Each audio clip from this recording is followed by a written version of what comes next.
بسم الله الرحمن الرحيم والصلاة والسلام على رسوله الكريم وعلى آله وصحبه أجمعين أما بعد داعی اور مدعو میں طبیب اور مریض کا رشتہ ہوتا ہے۔ طبیب اگر مریض سے نفرت کرے علاج نہیں ہو سکتا۔ یا ایک اور مثال، داعی اور مدعو میں تاجر اور گاہک کا رشتہ ہوتا ہے۔ تاجر دکاندار اگر گاہکوں سے نفرت کرے اور بدتمیزی کا رویہ رکھے تو کتنا ہی بہترین سودا اس کی دکان پر ہو نہیں بکے گا۔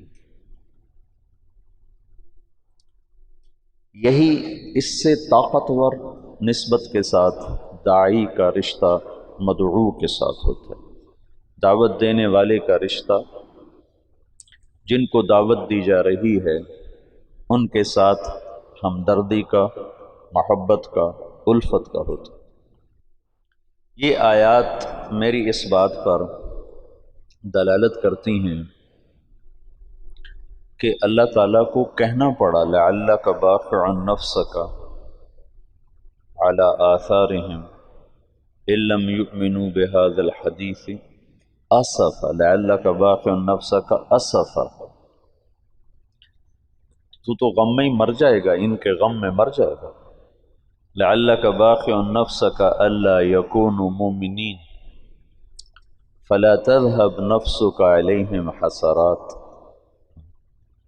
من کفر فلا يحزنک کفرہ لست علیہم بمسیطر ما انت علیہم بجبار۔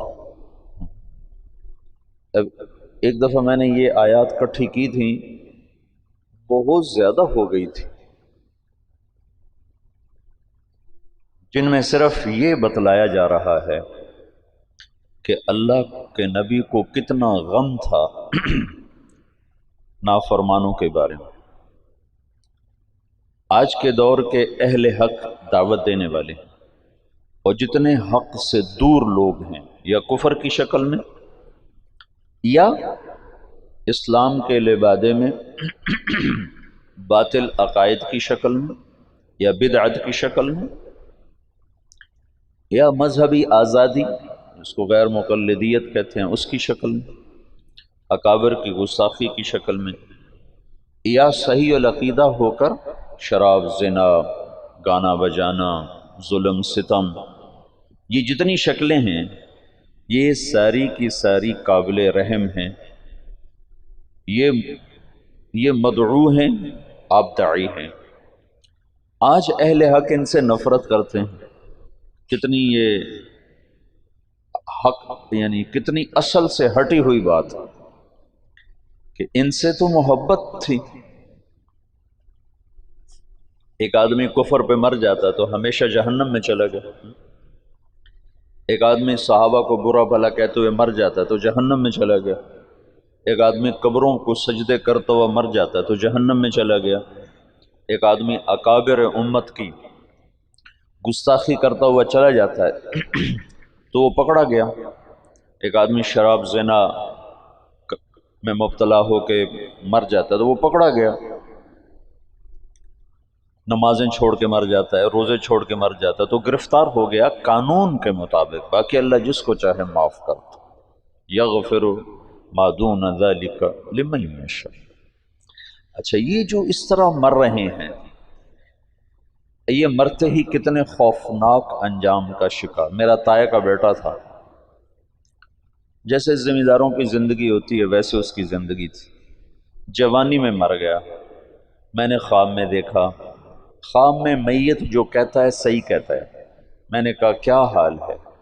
کہنے لگا آگ کے تندور میں پڑا ہوا ہوں، آگ کے تندور میں پڑا ہوا۔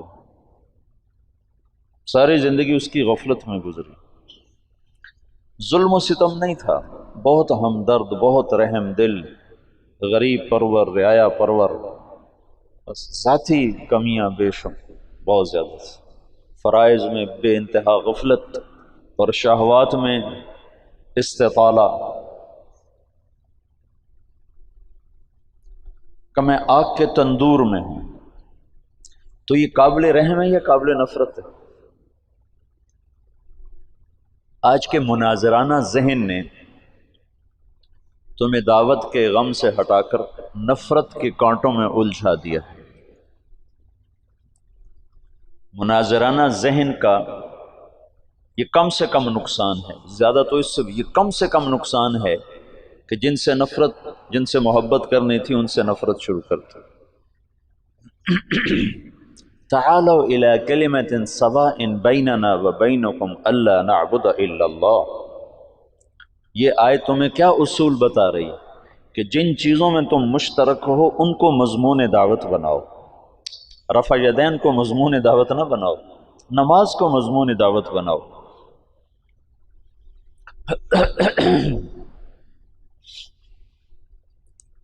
اور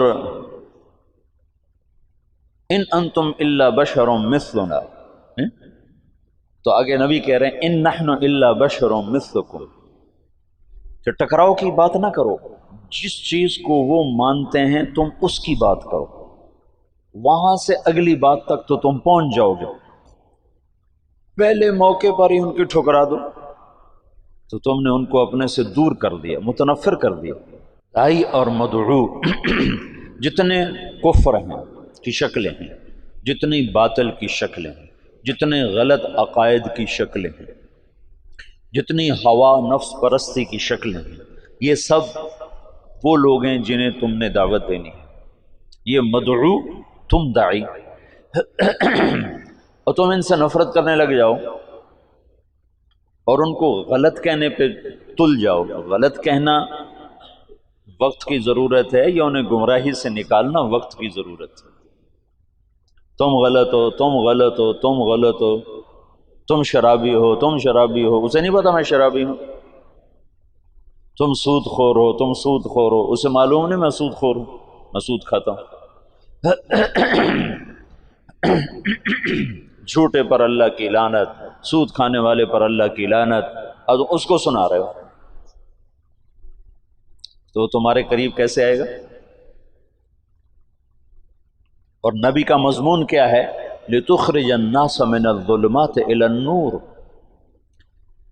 نہ کہ لِتُحَقِّقَ ظُلُمَاتِهِمْ فِيهِمْ، یہ تو نہیں، لِتُحَقِّقَ ظُلُمَاتِهِمْ فِيهِمْ، تو اس لیے آیا ہے کہ ان کی ظلمتیں ان کے اندر ثابت کر دے کہ آج کے مناظرے کا یہ نتیجہ ہے کہ مناظرہ نفرت پیدا کرتا ہے، اور داعی نفرت نہیں کرتا ہے، محبت کرتا ہے، اسے جہنم نظر آتی ہے، وہ جہنم سے بچانے کے لیے وقت کی ضرورتوں سے بے نیاز ہو جاتا ہے۔ یا قوم یا ابت یا ابت یا ابت، کتنی التجا ہے ابراہیم علیہ السلام کی دعوت، یا ابت یا ابت، یا قوم یا قوم یا قوم، یا معشر قریش یا معشر قریش۔ چونکہ سیرت کا یہ پہلو امت نے بھلا دیا تھا کہ ہم دعوت دینے والے ہیں، دعوت دینے والے کو محبت ہوتی ہے نافرمانوں سے، کافروں سے ہمدردی ہوتی ہے کہ وہ انہیں جہنم سے نکالنا چاہتا ہے، اور تم انہیں جہنمی ثابت کرنا نہیں تم جہنمی ہو، نہیں تم گمراہ ہو۔ یہ کون سی عقل والی بات؟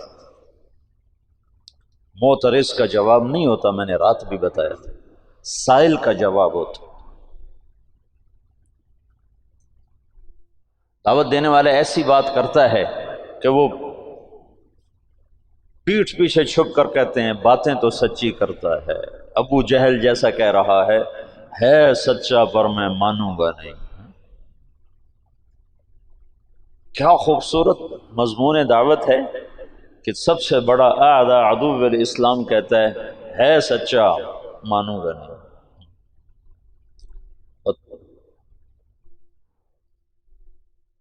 محکم بن طفیل مسلمہ کذاب کا سالار کہنے لگا واللہ انک لکذاب، مسلمہ سے کہنے لگا واللہ انک لکذاب ولیکن کذاب ربیعہ احب الی من صدوق مضر۔ جادو وہ ہوتا ہے جو سر چڑھ کے بولے. مناظرے کی زبان توہین کی ہے، اہانت کی ہے، تذلیل کی ہے، تحقیر کی ہے، استخفاف کی ہے. اور اس میں سے ایک چیز بھی دعوت کے ساتھ نہ جوڑ کھاتی ہے نہ اسلام کے ساتھ جوڑ کھاتی. دعوت دینے والے کے اندر محبت ہوتی ہے، ہمدردی ہوتی ہے کہ یہ جہنم سے بچے. حج سے ہم مینا سے واپس آ رہے تھے. مینا سے 1999 کا میرا پہلا حج تھا. تو اس وقت کنکریاں جہاں مارتے تھے نا، پل کے ساتھ اترتے ہی نائی کھڑے ہوتے تھے، سر کے بال، کوئی داڑھی شیو کراتا تھا، کوئی سر کے بال مڑاتے ہیں، کوئی ویسے داڑھی ٹھیک کراتا. تو میں آگے تھا، میرے پیچھے میرے 3-4 ساتھی تھے پشاور کے، اکٹھے تھے. تو جب یوں نیچے اترے ہیں تو ایک نوجوان سیالکوٹ کا، بعد میں تعارف ہوا سیالکوٹ کا، وہ سر کے بال اس کے صاف ہو گئے تھے اور داڑھی شیو کرانے لگا تھا. داڑھی تو یہاں نائی نے صابن لگایا تھا. وہ ایک نوجوان تھا راشد، بہت بڑا تاجر، کروڑوں پتی، جوانی میں تبلیغ میں لگا. اس نے جب دیکھا تو ایک دم جا کے اس کے پاؤں میں گر گیا، اس کے پاؤں پکڑ کے رونے لگا، کہنے لگا ابھی تیرے سارے گناہ معاف ہو چکے ہیں، یہ دوبارہ فوراً گناہ نہ کر، تیرے سارے معاف ہو چکے ہیں. جب آدمی عرفہ سے واپس لوٹتا ہے تو سارے معاف ہو گئے، تو کہا تیرے سارے معاف ہو گئے، دوبارہ اپنے کافی کو کالا نہ کر. وہ ایسا رویا کہ وہ نوجوان خود رونے لگا. تو اس نے وہ تولیہ جو یہاں رکھا ہوا تھا نا، اس نے اس سے اپنا سارا صابن صاف کر دیا اور نائی سے کہنے لگا میرا خط بنا دو، آج کے بعد میری توبہ، میں داڑھی نہیں منڈاؤں گا. یہ داعی ہوتا ہے. تم بے وقوف مناظرانہ ذہن رکھتے ہو کہ ہم نے نیچا دکھانا ہے. نیچا دکھانا بھی کوئی حق ہے؟ اوروں کو عزت دینا سیکھو، پھر وہ تمہارے سامنے گر جائیں گے، خود ہی گر جائیں گے.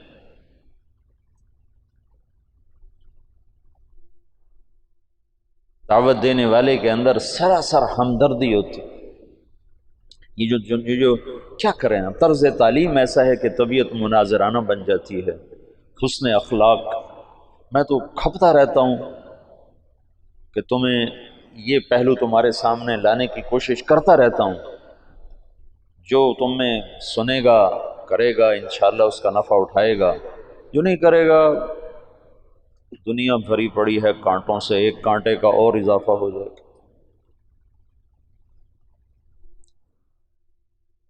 تو دعوت دینے والا سراسر رحمت ہوتا ہے، اور راتوں کو اٹھ کے روتا ہے. ڈاکٹر سعید رانا، کینسر کا اسپیشلسٹ، اس کو سعودی عرب حکومت نے اس کی اس ڈگری پر سعودیہ کی شہریت دی ہے، پاسپورٹ دیا ہے. ایسا قابل آدمی. ویسے تو سعودیہ والے بڑے متکبر ہیں، انا سعودی انا سعودی، وہ اجمیوں کو تو تھوکتے نہیں، لیکن اس کے پاس اپنے فن کا ایسا علم تھا کہ انہوں نے اس کو سعودیہ کا پاسپورٹ دیا، سعودی شہری بنایا. یہ گوجرے کا ہے. وہ مجھ سے کہنے لگا کہ میں انگلینڈ پڑھتا تھا، بیلجیم پڑھتا تھا، تو میں انگلینڈ گیا پاکستانی موسیقی کے کچھ کیسٹ خریدنے کے. بیلجیم میں ابھی اس وقت اتنا پاکستانی مجمع نہیں تھا، زیادہ مجمع انگلستان میں تھا. تو کہنے لگا میں لندن گیا پاکستانی گانے خریدنے کے لیے. تو وہاں ایک جماعت سے میری ملاقات ہو گئی. انہوں نے مجھ سے 2-4 باتیں کی، مجھے بڑی اچھی لگیں، تو میں نے وہ دن ان کے ساتھ گزارا. رات ہوئی تو وہ کہنے کہ رات بھی ہمارے پاس ٹھہر جاؤ. تو کہنے کہ میں رات بھی ٹھہر گیا. رات کو میری پچھلے پہر آنکھ کھلی تو میں نے دیکھا میرے بستر کے برابر ایک بوڑھا آدمی، وہ دعا میں رو رہا زارو قطار اور کہہ رہا یا اللہ اس نوجوان کو ہدایت دیتے، یہ گانے خریدنے آیا ہے تو اسے دین کا داعی بناتے، اور رو رہا ہے. یہ دعوت. تو وہ ڈاکٹر سعید رانا کہنے لگا بس اس کے آنسوؤں نے نا مجھے پگھلا دیا، اور مجھے یہ خیال آیا کہ ایسے تو شاید میری ماں بھی نہ روتی ہو میرے لیے جیسے یہ میرے لیے رو رہا ہے، یہ کیوں رو رہا ہے؟ اور اس کے رونے پر میں نے وہیں توبہ کی، اور بجائے گانے خریدنے کے ان کے ساتھ میں نے 10 دن لگائے۔ پھر وہ دن آج کا دن، وہ بندہ تبلیغ میں فنا فی تبلیغ، اب بھی سعودیہ میں مکہ میں رہتے ہیں۔ تو دعوت دینے والا مدعو کے لیے غصے میں نہیں ہوتا، نفرت میں نہیں ہوتا، انتقام میں نہیں ہوتا، اسے عزت دیتا ہے، اس کو حقیر نہیں سمجھتا، اس کو گھٹیا نہیں سمجھتا، اس کو نیچے گرانے کے لیے جملے اور دلائل نہیں لاتا، بلکہ اس کو عزت دیتا ہے، اسے قریب کرنے کے لیے خود بچھ جاتا ہے۔ یہ دعوت سارے فتنوں کا توڑ ہے۔ میں سوچ رہا تھا کہ دعوت کیسے سارے فتنوں کا توڑ بنتی ہے۔ ایسی آج تمہارے پاس آنے سے پہلے نا تو مجھے خیال ہے جیسے روح جسم کے تمام حصوں کی زندگی کا سبب بن جاتی ہے۔ ہاتھ کے لیے کوئی الگ طاقت نہیں چاہیے، پاؤں کے لیے، آنکھوں کے لیے، دل کے لیے، دماغ کے لیے، کانوں کے لیے، سر کے لیے، بالوں کے لیے، زبان کے لیے، ہونٹوں کے لیے، دانتوں کے لیے، کمر کے لیے، مہروں کے لیے، پٹھوں کے لیے، پھیپھڑوں کے لیے، خون کے لیے۔ ایک ہی طاقت ہے جس کا نام ہے روح۔ جب وہ اترتی ہے تو جسم کے تمام شعبے زندہ ہو جاتے، تمام شعبے، ہر شعبے کو زندہ کرنے کے لیے کوئی الگ نہیں ہے۔ پھر آگے اس کو باقی رکھنے کے لیے ہاتھ کو کی طاقت کو باقی رکھنے کے لیے الگ ایکسرسائز ہے، پاؤں کی طاقت کو باہر رکھنے کے لیے الگ ایکسرسائز ہے، کمر کی طاقت کو باہر رکھنے کے لیے الگ ایکسرسائز ہے، لیکن صرف روح اکیلی جسم کے تمام شعبوں کو جیسے زندہ کر دیتی ہے، ایسے ہی دعوت اللہ دین کے زندگی کے تمام شعبوں کو تنہا زندہ کر دیتے۔ پھر ان کو باقی رکھنے کے لیے آگے محنتیں ہیں، لیکن زندگانی کے لیے اکیلی دعوت کافی۔ اور یہ عیسیٰ علیہ السلام تک ہوتا چلا آیا کہ دائی اکیلا ہوتا تھا اور کوئی ہاتھ میں تلوار نہیں، طاقت نہیں۔ اول من قاتل فی سبیل اللہ یوشع، پہلا شخص، پہلا نبی جس نے قتال کیا وہ یوشع علیہ السلام۔ موسیٰ علیہ السلام تک کسی نبی نے تلوار نہیں اٹھائی، بغیر تلوار کے اللہ تعالیٰ اہل باطل کو صفایا کر دیتا تھا۔ اور فرعون جیسا طاقتور آدمی جو کہتا ہے انا ربکم الاعلی، میں سب سے بڑا رب ہوں، میں سب سے بڑا رب ہوں، اس کا جسم آج بھی سلامت، شاید میں نے پہلے بھی بتایا، اس کے جسم پر گوشت تازہ چڑھتا رہتا ہے۔ میں نے مصر کے اہراموں سے جو نکلی ہیں لاشیں وہ دیکھیں لندن کے عجائب گھر میں، تو وہ پٹیوں میں بند ہیں، اور بعضوں کی انہوں نے اوپر سے پٹیاں اتار دی ہیں دکھانے کے لیے، تو شیشے کے بڑے بڑے بکسے ہیں، ان کے اندر وہ لاشیں پڑی ہیں، ان کی کھالیں چٹک گئی ہیں، کھال چٹک گئی ہے لیکن ہے سلامت، اور ہڈیاں اس میں سے نمایاں نظر آتی ہیں، چہرے کی کھال ایسے چٹکی ہوئی ہے، لیکن فرعون کی ساری لاش تر و تازہ ہے، اس پر تازہ گوشت پیدا ہوتا رہتا ہے، چڑھتا رہتا ہے، ہر سال اس پہ نیا گوشت چڑھتا ہے، اور اس کے چہرے پر بھی، گردن پر بھی، اس کے سر کے بال بالکل تر و تازہ۔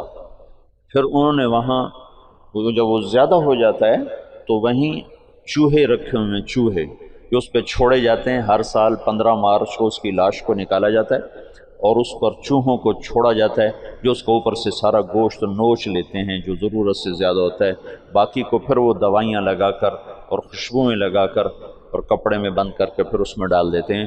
اس کے جسم پر موت کے آثار نہیں آئے۔ فَالْيَوْمَ نُنَجِّيكَ بِبَدَنِكَ لِتَكُونَ لِمَنْ خَلْفَكَ آیا، میں تیرے بدن کو نجات دے دوں گا، دیتا رہوں گا، باب تفعیل ہے نا، کہ مسلسل تیرا جسم زندہ ہوتا رہے گا، جسم زندہ ہوتا رہے گا۔ تو جسم کے جو ہاتھ سلامت ہیں، ناخن سلامت ہیں۔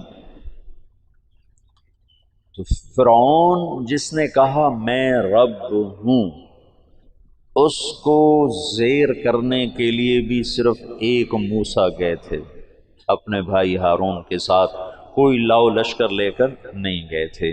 دعوت اتنی طاقتور چیز ہے کہ دعوت دینے والا خود کہہ رہا ہے انی اخاف ان یقتلون، یا اللہ مار دیں گے مجھے، اور آگے اللہ تعالیٰ کہہ رہے ہیں میں جو ساتھ میرے ہوتے ہوئے بھلا ہو سکتا، اننی معکما اسمع و ارا، جاؤ جاؤ میں تمہارے ساتھ ہوں، کچھ نہیں کر سکتا۔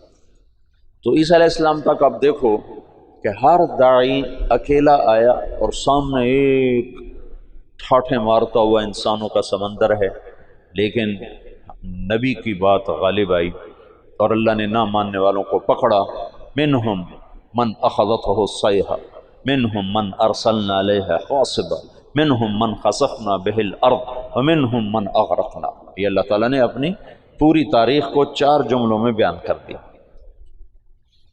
کہ دعوت کے مقابلے میں باطل جتنی بڑی شکل میں آیا ٹوٹ گیا، لیکن موسیٰ علیہ السلام پر جب تورات اتری تو اللہ کا جو غیبی نظام تھا اچانک پورے باطل کی پکڑ کا وہ اللہ نے اٹھا دیا اور اہل ایمان کو سامنے کھڑا کر دیا۔ موسیٰ علیہ السلام تلوار اٹھا رہے ہیں، داؤد علیہ السلام تلوار اٹھا رہے ہیں، رسول اللہ صلی اللہ تعالی وسلم کی برکت سے آپ سارے عالم کے لیے رحمت بن کر آئے، سارے انسانوں کے لیے رحمت بن کر آئے، تو اللہ نے مسخ ہونا اٹھا دیا، بندر بن جاؤ، خنزیر بن جاؤ، پہلے اللہ نے بنا دیے۔ انزل علینا مائدۃ من السماء، اللہم ربنا انزل علینا مائدۃ من السماء، آسمان سے دسترخوان اتارنے کی عیسیٰ علیہ السلام کی قوم نے شرط رکھی، اللہ نے دسترخوان اتارا، جب وہ نہیں مانے تو اللہ نے کھڑے کھڑے خنزیر بنا دیا، اور مچھلی کھانے پر سوتوں کو بندر بنا دیا۔ جب ہمارے نبی تشریف لائے تو اللہ تعالیٰ نے بندر بنانا، خنزیر بنانا، آپ کی برکت سے یہ اس کو اٹھا دیا، تلوار بیچ میں آ گئی۔ اسلم تسلم۔ تو کرنے اول میں چونکہ اللہ نے مسلمانوں کو طاقت دے دی تو بہت سے لوگ کہتے ہیں اسلام تلوار سے پھیلا، حالانکہ اسلام دعوت سے پھیلا ہے ہر دور میں، دعوت سے اور اخلاق داعی، 2 چیزیں ہیں جنہوں نے اسلام کو پھیلایا ہے، ایک دعوت دینے والوں کے اخلاق اور ایک ایمان کی دعوت۔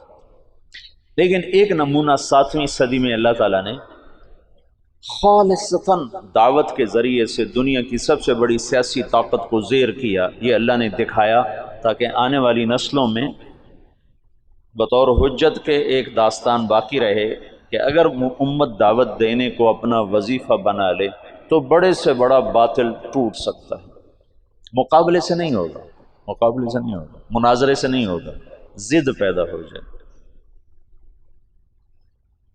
بغض پیدا ہو جائے، جب بغض پیدا ہوتا ہے پھر انکار کی صلاحیت، پھر اقرار اور ماننے کی صلاحیت ختم ہو جاتی ہے، اور ہمیشہ مناظروں سے اور جواب در جواب سے اور رد الجواب سے بغض کی کیفیت پیدا ہوتی ہے اور نفرت کی کیفیت پیدا ہوتی ہے۔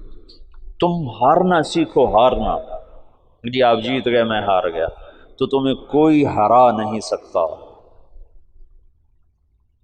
مولانا جمشید صاحب ہمیں فرمایا کرتے تھے جو ہارا سو جیتا، جو ہارا سو جیتا۔ اسی سلطنت کو زوال آ گیا 232 ہجری میں، 100 سال بڑی طاقتور حکومت، متوکل کو اس کے بیٹے منتصر نے قتل کر دیا، پہلا قتل بیٹے کے ہاتھوں باپ کا حکومت کے لیے عباسی دور میں ہوا ہے کہ منتصر نے ترکوں سے مل کر اپنے باپ متوکل کو، اس متوکل کی عمر صرف 42 برس تھی جب اس نے کچھ 14 برس حکومت کی تھی۔ اس کے بعد بنو عباس کی ہیبت ہمیشہ کے لیے اٹھ گئی، اور 232 سے 334 تک ترک کھیلے بنو عباس، خلفاء کو تخت سے گھسیٹ کر نیچے پھینک دیتے تھے اور گھسیٹتے ہوئے باہر صحن میں دھوپ میں کھڑا کر دیتے، کسی کی آنکھیں نکال دیتے، کسی کو زندہ کو تہ خانے میں بند کر کے اندر ہی سسکا کے مار دیتے تھے۔ تو 334 تک ترک کھیلتے رہے، اترکوا الترک ما ترکوکم والی بات پر جب عمل نہ کیا، معتصم نے ترکوں کو لیا تو پھر وہی ان کے لیے وبال جان بن گیا۔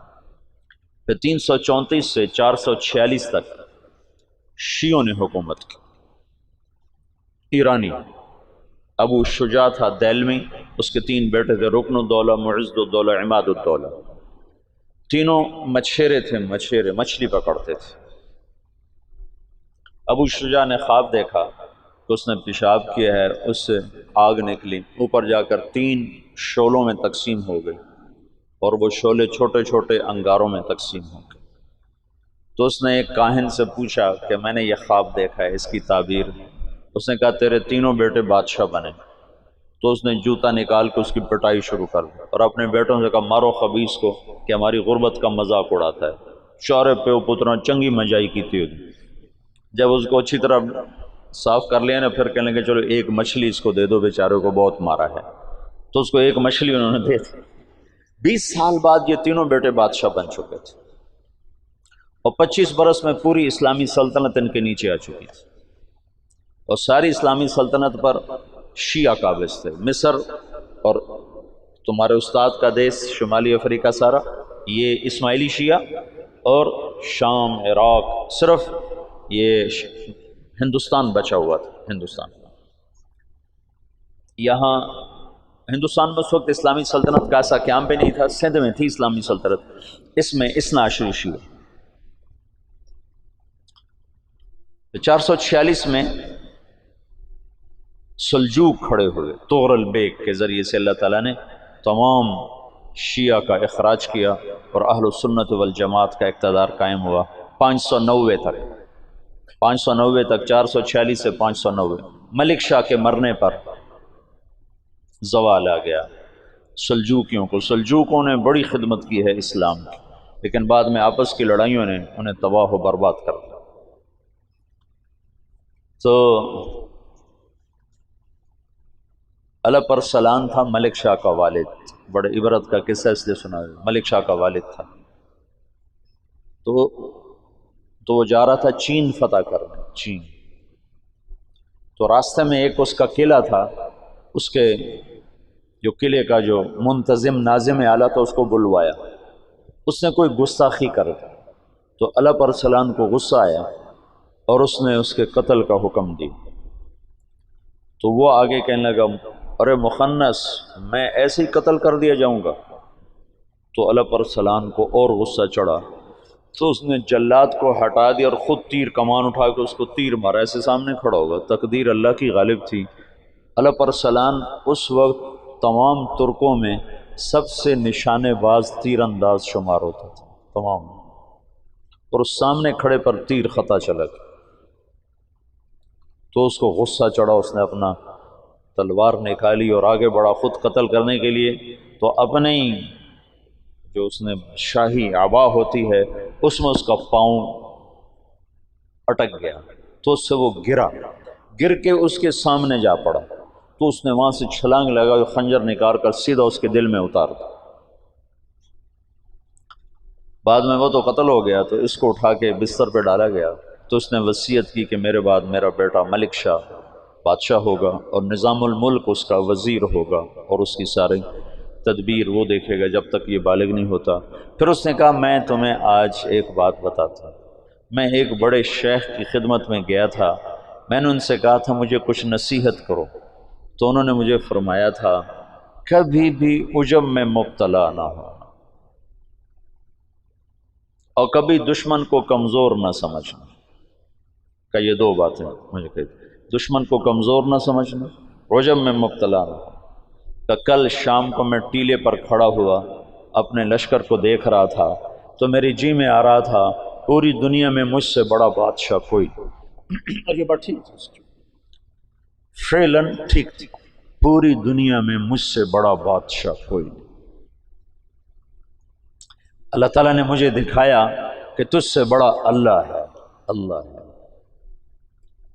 اور اس قلعے کے ناظم کو میں نے حقیر چیونٹی کی طرح سمجھا، اور خود اس کو اٹھ کے مارنے کو دوڑا، تو اللہ نے مجھے اسی کے ہاتھوں مروا کے دکھا دیا کہ طاقت اللہ کے ہاتھ، تو میں نے اسے حقیر جانا، ادھر میں عجب میں مبتلا ہوا۔ تو بادشاہی کو عجب تھوڑا ہوتا ہے، اور لکھنے پڑھنے کا عجب اس سے زیادہ ہوتا ہے۔ 590 سے 656 تک پھر کسی کا ہاتھ نہیں ہے بنو عباس پر، ایسے ہی روتے دھوتے تو چنگیز خان اٹھا ہے کہ 610 میں، اور اس نے تباہی کا ایک ایسا ریلا اس کے ساتھ تھا، ہر چیز کو خس و خاشاک کی طرح بہا کر لے گی۔ 664 میں وہ مرا ہے، اس وقت اس کی عمر 73 برس تھی، 73 سال 4 مہینے۔ اس نے کوئی 25 برس حکومت کی، اور اس نے چنگیزی سلطنت کو ناقابل تسخیر بنا دیا۔ یہ دنیا کا واحد جرنیل ہے، رات بھی بتایا تھا، جس نے شخصی طور پر تنہا سب سے زیادہ فتوحات کی ہیں، اور اس کا کوئی علم عطائی تھا جنگوں کے بارے میں، ملک گیری کے بارے میں، جہاں گیری کے بارے میں اس کا علم عجب تھا۔ اس کی برق رفتاری، اس کی ذہن کی تیزی کمال درجے کی تھی۔ قبائل کو ایسے اس نے جوڑ دیا تھا، سب ایک جھنڈے تلے مختلف قبائل جمع ہو گئے تھے، اور دنیا کی ناقابل تسخیر طاقت بنے۔ اور قراقرم صحرائے گوبی میں منگولیا کے پاس ایک بڑا شہر اس نے بنایا، دارالحکومت، جو ساری دنیا کا سب سے بڑا دارالحکومت، اور ان کا بڑا نشانہ مسلمان تھے، مسلمان، کہ مسلمانوں سے زیادتی ہوئی تھی، جس کے بدلے میں چنگیز خان نے ان پر حملہ کیا تھا۔ چنگیز خان کے مرنے پر اس کی سلطنت، اس کے 4 بیٹے تھے، بڑا جوجی تھا۔ جوجی کے بارے میں اسے شک تھا کہ یہ میرا بیٹا نہیں، کہ اس کی جب یہ چھوٹا سردار تھا تو اس نے بڑی شکستیں کھائیں، حتیٰ کہ اس کی بیوی اغوا ہو گئی۔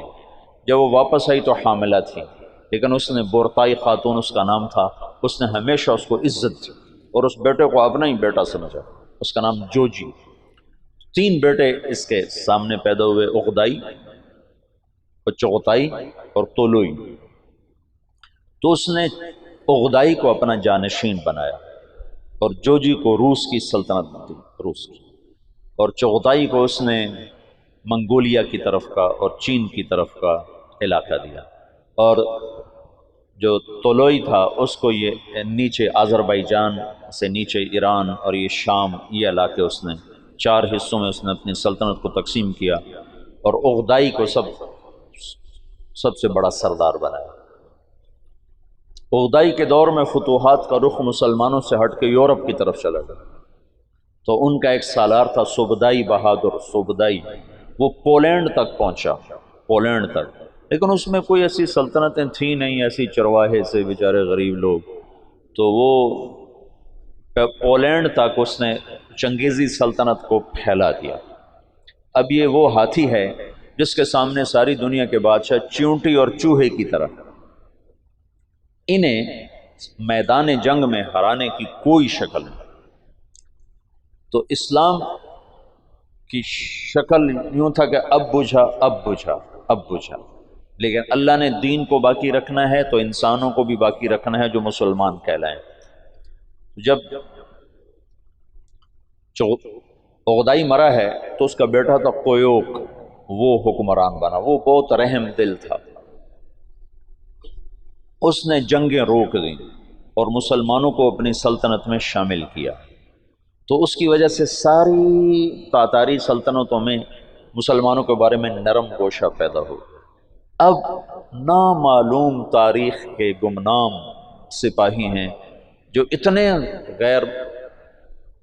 غیر معلوم ہیں، اتنے نامعلوم ہیں کہ کسی تاریخ میں ان کا نام تک درج نہیں، ان کی جگہ درج نہیں، جنہوں نے تاتاریوں کو دعوت دینا شروع کی۔ خونخوار قوم ہے، اور تاتاری غریب مسلمانوں کی دعوت سے اسلام قبول کرنا شروع ہو گئے۔ یہ تاریخ کا حیرت ناک واقعہ ہے۔ غیر مسلم مورخین بھی اور مسلم مورخین بھی جب یہاں پہنچتے ہیں تو وہ حیران ہوتے ہیں کہ کیسے ایک فاتح قوم نے مفتوح قوم کا مذہب کیسے قبول کر لیا۔ ہندوستان میں کوئی عیسائی نہیں تھا، آج کروڑوں ہیں، کہاں سے آئے؟ انگریزوں نے دعوت۔ اندلس سے سارے مسلمان مٹ گئے، سب عیسائی ہو گئے، کیسے؟ طاقت عیسائیوں کے ہاتھ میں تھی۔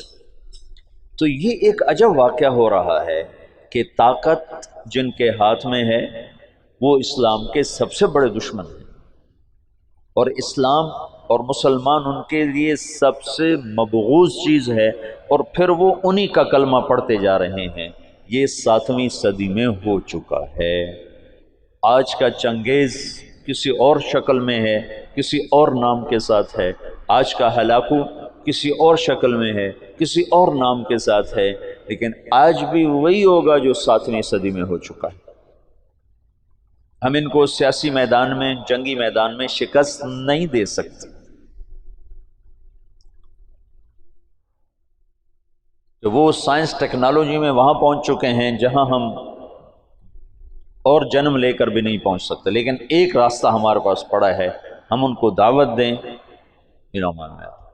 اس وقت فرانس میں اوسط 5 سے 6 گورے روزانہ مسلمان ہو رہے ہیں، اوسطاً 5 سے 6 گورے روزانہ مسلمان، اور فرانس یورپ میں سب سے زیادہ اسلام قبول کرنے والا ملک بن چکا ہے، اور اس کے بعد اٹلی سب سے زیادہ تیزی کے ساتھ اسلام میں آ رہا ہے، اور پوری دنیا میں امریکہ میں سب سے زیادہ اسلام پھیل رہا ہے۔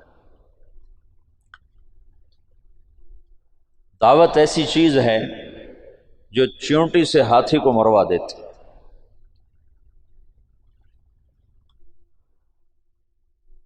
اس کی نرمی سے کچھ دل نرم ہوئے اور اسلام داخل ہونا شروع ہوا۔ تو کویوک جب مرا ہے تو اس کا بعد طولوئی کے 4 بیٹے تھے، ایک قبلائی خان، ایک منگو خان، ایک بوکا خان اور ایک ہلاکو خان۔ تو اس وقت جوجی کا بیٹا ایباقا وہ سب سے بڑا سردار تھا تاتاریوں میں۔ تو انہوں نے مشورہ کیا کہ اب ہم کس کو اپنا خاقان بنائیں، تو ایباقا نے منگو خان کے بارے میں کہا کہ اس کو اپنا خاقان بناؤ۔ منگو اسلام دشمن تھا، اس کے دور میں بغداد تباہ ہوا ہے۔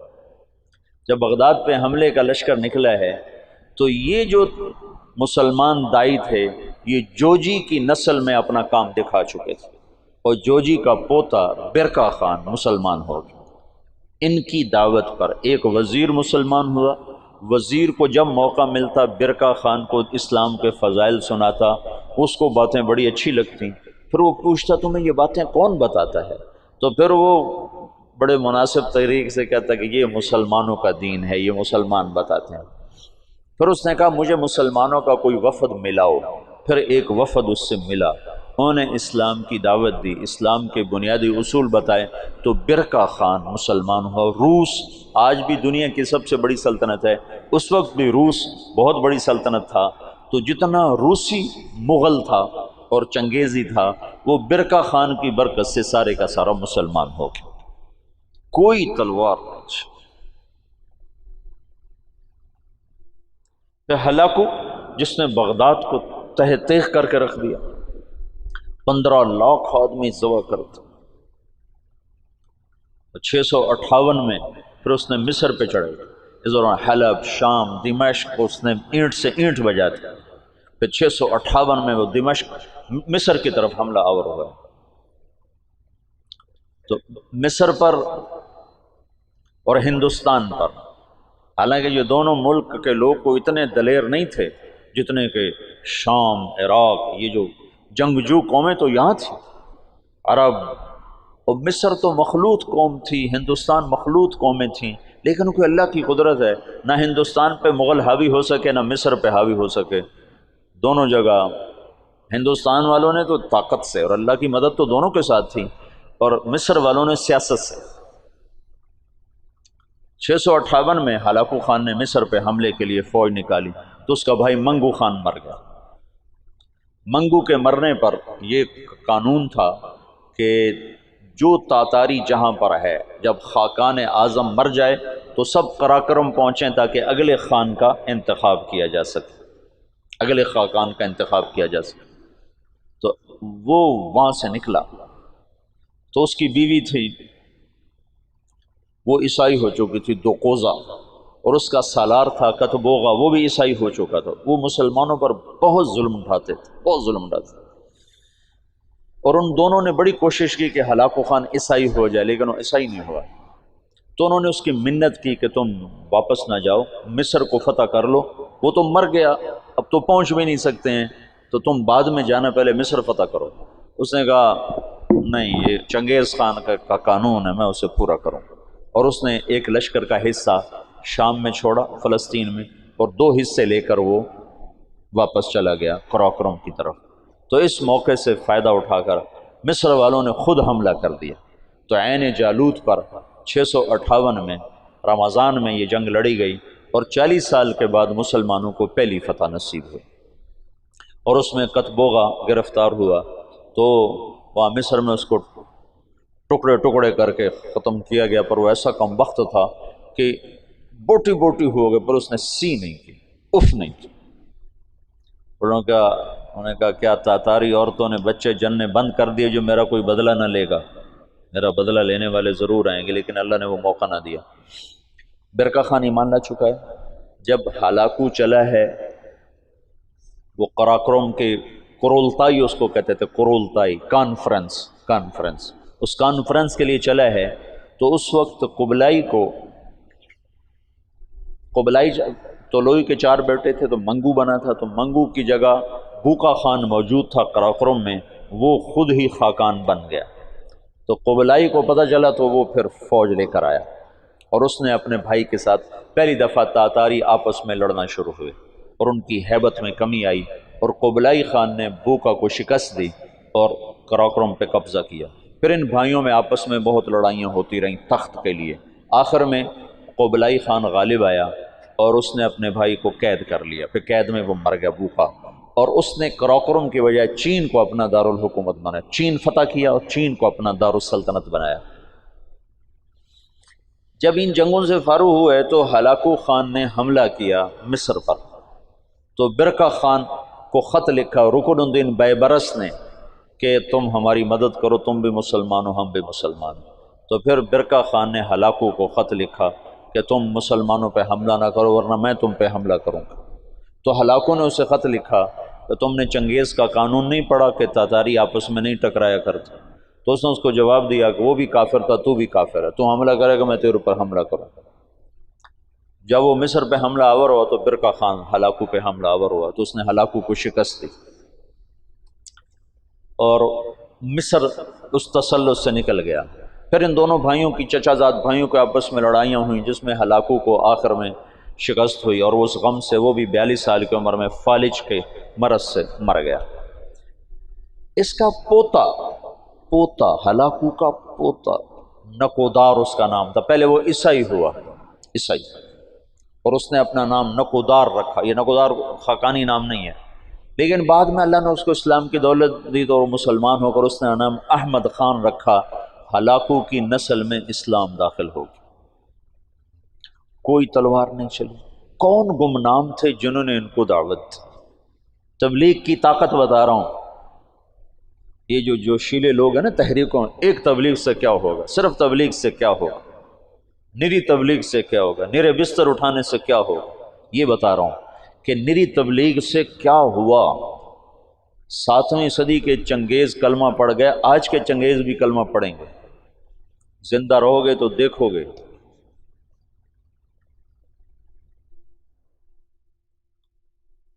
پیچھے صرف ایک نسل قبلائی کی نسل چین نکل گئی، وہ محروم ہوئے اسلام سے، ورنہ باقی ساری نسل چنگیز چغتائی رہ گیا۔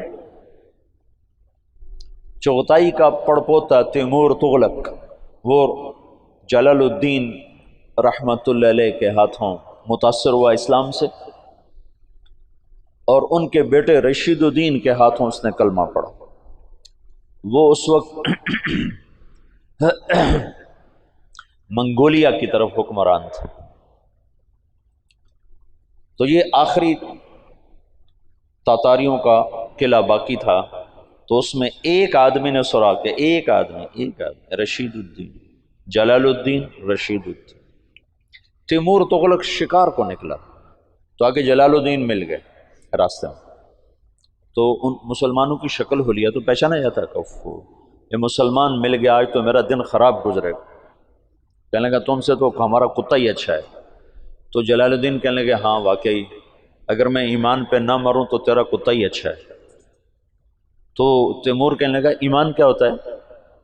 تو انہوں نے اس کو دعوت دی، اس کا ایسے دل پہ پڑی، کہنے لگا ابھی میں ولی عہد ہوں، جب بادشاہ بنوں نا تو مجھے ملنے آنا۔ ان کے ولی عہد بادشاہ بننے سے پہلے جلال الدین رحمۃ اللہ علیہ کا انتقال ہو گیا۔ انہوں نے اپنے بیٹے رشید الدین سے فرمایا کہ جب تو سنے تیمور بادشاہ بنا ہے تو جا کے اسے میرا پیغام دینا۔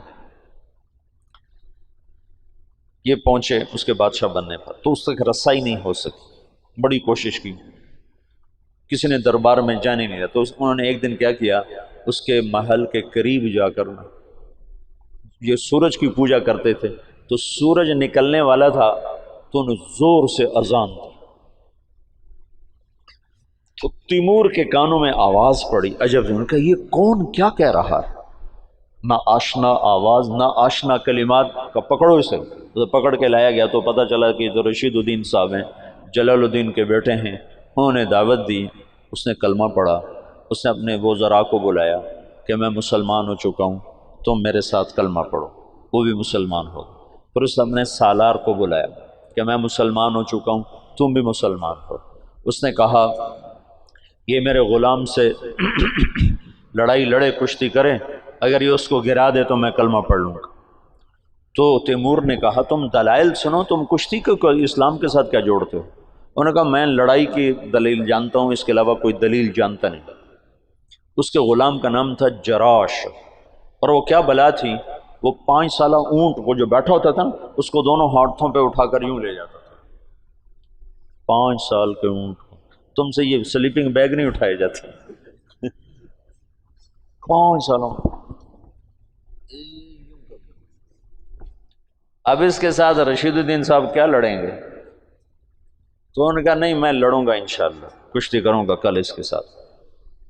اگلے دن سارا شہر اکٹھا ہو گیا، انہوں نے رات کو اللہ سے بات کر لی، جو تو نے ان کو ایمان دینا ہے تو مجھے جتا دے، نہیں دینا تو میں اس کے سامنے کچھ بھی نہیں۔ تو اگلے دن وہ بڑا اکڑتا ہوا اور ہنستا ہوا میدان میں اترا، جو گئی آگے ماڑکو سے وہ ہاتھی سا، تو جب دونوں آمنے سامنے ہوئے تو انہوں نے اس کے قریب جا کر ایک ہلکا سا اس کے سینے پر اللہ اکبر یوں ایک مکہ مارا، اللہ اکبر، تو وہ 4 کلابازیاں کھا کے زمین پہ گرا، دڑل دڑل دڑل دڑ پوجا گرا۔ تو سارا مجمع حیران پریشان ہو گیا۔ تو اس کے سالار نے کہا مان گیا، اسلام میں طاقت ہے، اسلام میں طاقت، کلمہ پڑھا دو۔ اس تیمور کی قبر پر آج بھی لکھا ہوا ہے یہ وہ بادشاہ ہے جس کے ہاتھ 10 لاکھ انسان مسلمان ہوئے، 10 لاکھ۔ نہ وہ شیخ المشائخ ہیں، نہ وہ کوئی صوفیاء میں سے، نہ کوئی علماء میں سے، اور اس کے پیچھے دعوت ہے کمزور انسان کی۔ اور کچھ عرصے کے بعد سوائے قبلائی کی نسل کے باقی ساری تاتاری قوم مسلمان ہو چکی تھی۔ یہ 7ویں صدی میں ہو چکا ہے میرے عزیزو، یہ 15ویں صدی میں بھی ہو جائے گا۔ یہ دعوت وہ نسخہ ہے جو ہر دور کے لیے ایک ہی طرح کی تاثیر اور اثر اور طاقت رکھتا ہے۔ ہندوستان کو اللہ نے چنا، پتہ نہیں کیوں چنا، اس میں کیا ایسی اس خطے میں صفات تھیں اللہ ہی بہتر جانتا ہے۔ یہ تھوڑا سا میں نے آپ کو پس منظر بتایا ہے کہ دعوت کی تاریخ، اس کے ساتھ سیاسی تاریخ، پھر مولانا الیاس صاحب نے کیسے کام شروع کیا، یہاں جو حالات بن گئے تھے، یہاں بھی مسلمانوں کی طاقتور حکومت تھی، لیکن جیسے قومیں زوال پذیر ہوتی ہیں تو زوال آ گیا۔ 1700 یہ شاہ عالم ثانی کے دور میں وہ الو محمد شاہ رنگیلا، اس کا نام ہی رنگیلا تھا، محمد شاہ رنگیلا، ہنوز دلی دور است، شراب پی کے مست رہتا تھا، 24 سال حکومت کی، نکمے لوگ جب سیادت پر آ جائیں تو شیر شاہ سوری نے صرف 6 سال حکومت کی تھی، 6 سال، وہ سارے ہندوستان کو پوری دنیا میں یوں کر دیا تھا۔ اس کا نام تھا فرید خان، نام اصل تھا فرید خان، اور سہسرام بہار میں ایک چھوٹی سی جگہ تھی جہاں یہ پیدا ہوا تھا، اور سپاہی بھرتی ہوا تھا بابر کی فوج میں سپاہی بھرتی ہوا تھا۔ تو ایک دن کھانے پر بیٹھے تھے، بابر بھی بیٹھے تھے، تو سامنے گوشت کا ٹکڑا ذرا دور تھا، تو شیر شاہ سوری نے خنجر نکالا اور اس ٹکڑے کو یوں خنجر پیوست کر کے اس کو یوں اٹھایا اور اٹھا کر اپنے سامنے رکھا۔ تو بابر یہ سارا دیکھ رہا تھا، تو اس نے بعد میں اٹھ کر کہا یہ نوجوان میں مجھے اقتدار کی نظر آ رہی، یہ مجھے خطرہ نظر آ رہا ہے، اس پر نظر رکھی جائے۔ صرف اتنی بات سے اس نے کہا اس پہ نظر رکھی جائے، اور وہ نظر کیا رکھتے، تقدیر اس کے حق میں آ چکی تھی، وہ اللہ تعالیٰ نے اس کو اقتدار دیا، حکومت، صرف 6 سال کی حکومت میں اس نے ہندوستان کو پوری دنیا سے یوں اونچا کر دیا، اور یہ کم وقت 24 سال حکمران رہا، اور صبح شراب کا دور چلتا تھا اور شام تک چلتا تھا۔ شاہ عالم کے دور میں تو اس کو غلام قادر روہیلہ نے اس کی آنکھیں نکال دی تھی، تو شاہ عالم کے دور میں انگریز لال قلعے میں داخل ہو گئے۔ 1757 میں پلاسی میں نواب سراج الدولہ کو شکست ہوئی، اور 1799 میں جو آخری امید تھی ٹیپو سلطان، اس کو سرنگا پٹم میں شکست ہوئی، میسور۔